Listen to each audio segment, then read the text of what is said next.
انا بالنسبه لدار الرعايه انا ما اعرفش هو راح دار الرعايه ليه، ما اعرفش.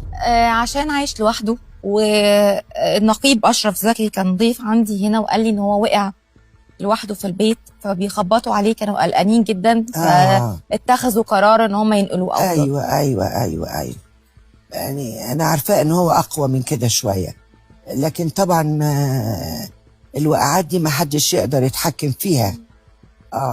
لا هو عموما يعني اذا كان هو شايف هو، لانه هو له عقيده معينه وله اسلوب معين في التعامل، فكونه هو مستريح في المكان ده يبقى اكيد اريح له. معلش السؤال يعني هسأله لحضرتك بشكل تاني شويه، من باب الصحبه والونس ممكن تفكري تاخدي خطوه زي كده؟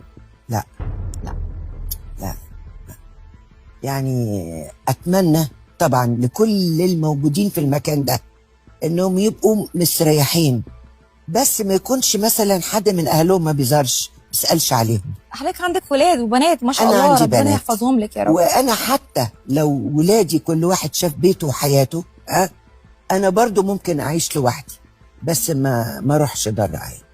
ربنا يعني يكتب على حد. انا قادره ان انا احتمل وجعي، ما بحبش انا اقول قدام حد، ما بحبش اشتكي قدام حد، طبعي يعني انا كده احب حاجتي تبقى جوايا. تحبي تكوني سند نفسك؟ ايوه سند لنفسي لغايه ما اقدر، يعني طول ما انا قادره اقف هبقى سند لنفسي، مش قادره خلاص مش لازم اشتغل، ممكن اقعد والحمد لله ممكن اعيش كويس قوي وعندي اللي يعيشني كويس قوي، مش هبقى محتاجه الحمد لله. الحمد لله يا رب.